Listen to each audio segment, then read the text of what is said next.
ini banyak tidak dipahami oleh jemaat kita loh Bapak Ibu. Itulah gunanya Bapak Ibu itu belajar secara sistematis di kampus kita ini. Harapan saya, penjelasan yang saya terang-terangnya saya dalam-dalam yang saya sampaikan, tolong Bapak Ibu pahami, tolong Bapak Ibu dengar. Supaya Bapak Ibu bisa menjelaskan kepada orang. Di pasal 5 ada nubuat kelahiran Mesias.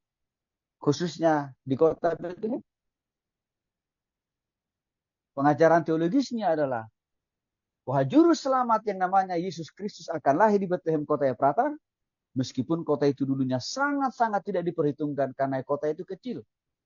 Tetapi dari kota itulah akan muncul Raja pengharapan, Raja Mesias, Raja Juru Selamat, Raja yang berikan pengampunan dosa hidup kekal. Yaitu siapa? Yesus Kristus. Bagian ketiga, Mika menyampaikan perlunya bertobat kepada Tuhan supaya orang-orang Israel dan di sekitarnya juga mengalami belas kasihan dari Tuhan. Artinya Tuhan itu tidak langsung ucuk-ucuk menghukum di awal tanpa ada pemberitahuan, tanpa ada peringatan. Ini kita bersyukur kita punya Tuhan. Karena itu juga kenapa Tuhan suruh dulu Mika itu menyampaikan peringatan atau warning.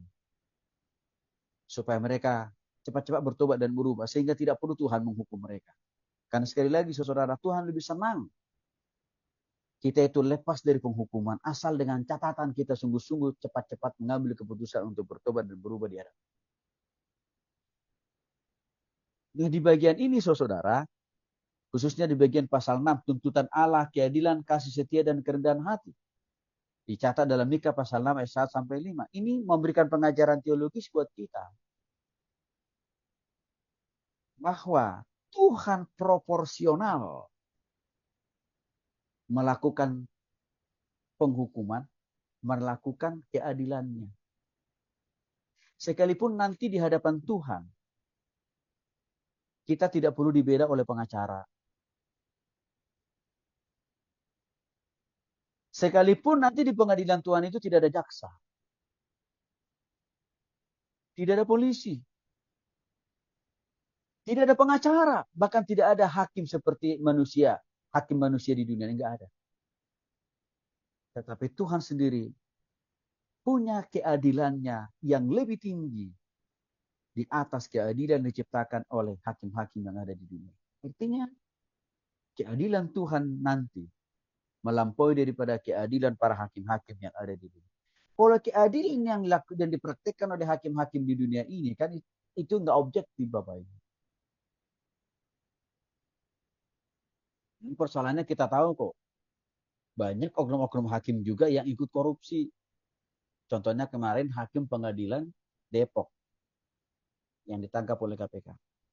Artinya apa? Kalau kita menyandarkan keadilan itu dari hakim yang ada di dunia ini nggak dapat. Mengecewakan. Disitulah kita bersyukur kita punya Allah dan Tuhan yang luar biasa. Karena dia hakim yang paling adil. Dan juga keadilannya tidak ada duanya. Maka untuk itulah saudara yang dikasih oleh Tuhan Yesus Kristus. Tuhan mengingatkan kita. Lewat kitab Mika ini. Seharusnya kita tidak perlu lagi mengalami penghakiman Tuhan gitu loh. Karena kita bisa belajar dari kesalahan orang-orang Israel kan. Supaya kita lebih cepat bertobat dan berubah di hadapan Tuhan. Karena itulah menjadi kunci kita terbebas dari penghakiman daripada Tuhan itu sendiri. Nah, hal yang lain saya sudah singgung tadi, Bapak. Orang-orang Israel di zamannya Nabi Mika ini, mereka nggak kalah berdoanya. Luar biasa berdoanya. Luar biasa ibadahnya. Bahkan korban-korban persembahan yang mereka bawa kepada Tuhan juga luar biasa, Bapak Ibu. Tapi sangat disayangkan oleh Tuhan.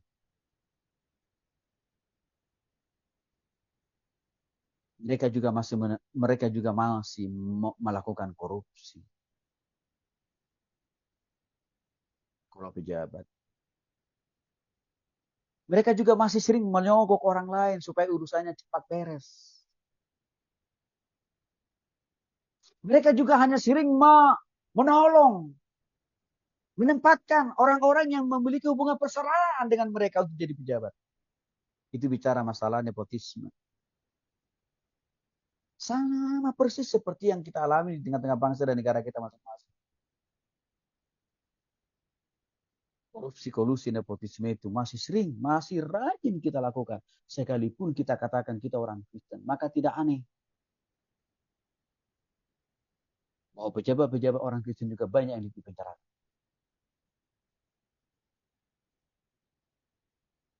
Saya agak geram kemarin. Tersangka kasus korupsi di PT Pertamina. Dia dijatuhi hukuman saya kira di atas 10 tahun, bahkan 15 tahun itu ya. Lalu wartawan nanya, Pak gimana?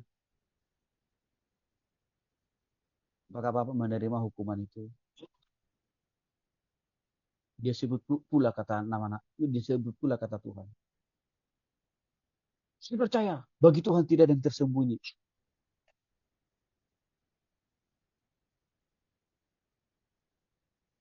Saya percaya Tuhan pasti bela saya.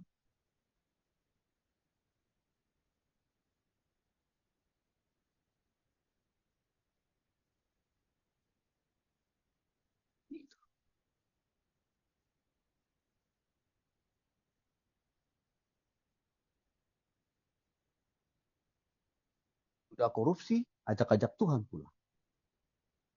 Bawa-bawa Tuhan pula. Tapi waktu menikmati hasil korupsinya, lupa Tuhan dia.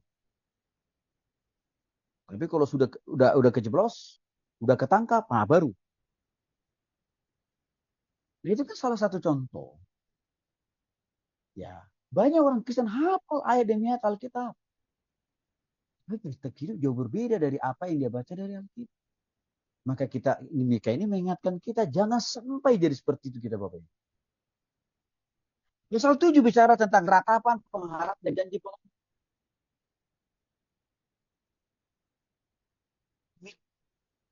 Meratapi atau menangisilah dosa-dosa yang dilakukan oleh bangsa Israel.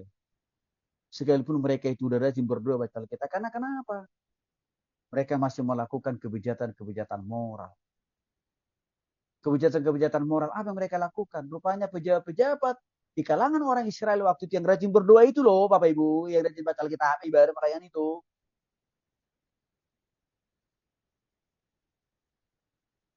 Mereka juga memperkosa wanita-wanita, mulai dari anak kecil sampai orang dewasa.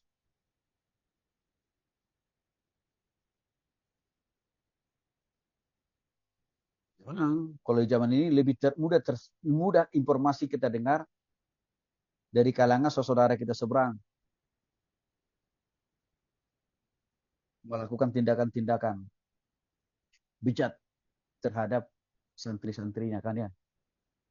Tapi jangan lupa, di beberapa kasus di kota-kota tertentu saya juga, bahkan kita saya kira, nggak tahu Bapak Ibu pernah dengar, saya sendiri menontonnya kok, di Sumatera sana.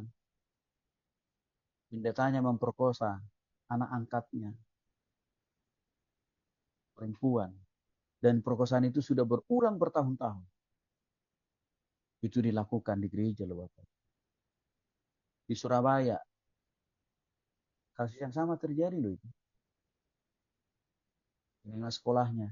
Jadi dia buat sebuah yayasan pendidikan SD SMP sampai siang. Ini perkosa anaknya. Di NTT terjadi juga. Tindakan-tindakan amoral yang seperti itu, kebijakan moral seperti itu sudah subur di zaman Nabi Mika. Maka lagi-lagi Tuhan mengingat. Contoh lain perdagangan wanita. Di zaman Nabi Mika yang dilakukan oleh orang-orang Israel yang rajin berdoa baca Alkitab itu loh, Bapak. Itu sudah biasa mereka lakukan. Hal yang sama terjadi. Kemarin Gubernur Jawa Barat harus jauh-jauh pergi ke NTT. Ada apa rencana? Banyak wanita-wanita Jawa Barat dipekerjakan di NTT. Bukan pekerjaan yang benar, tetapi dipekerjakan menjadi wanita tunasusila. Ya kita bersyukur mereka ditolong dan diselamatkan oleh saudara kita, para biarawati di NTT. Bapak Ibu, sekali lagi, dosa-dosa hari ini itu sudah terjadi ribuan tahun yang lalu. Maka menjadi relevanlah kitab Mika ini buat kita hari ini. Saya kasih contoh paling konkret Bapak Ibu. Jangan kita membiarkan jemaat kita. Udah kita tahu terang-terangan usaha dan bisnisnya dia itu adalah prostitusi. Perdagangan manusia lah. Tapi kita amini. Tapi kita puji Tuhani. Kita nggak pernah kasih tahu. Kita tidak pernah tegur. Kita tidak pernah koreksi. Karena kita lebih takut dengan apa? Perpuluhannya. Tuhan pasti hakimi kita sebagai hamba Tuhan.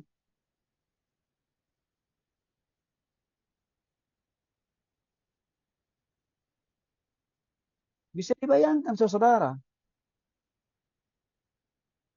Wanita-wanita dari Jawa Barat dibawa ke NTT. Gitu ya. Kira-kira yang make siapa tuh?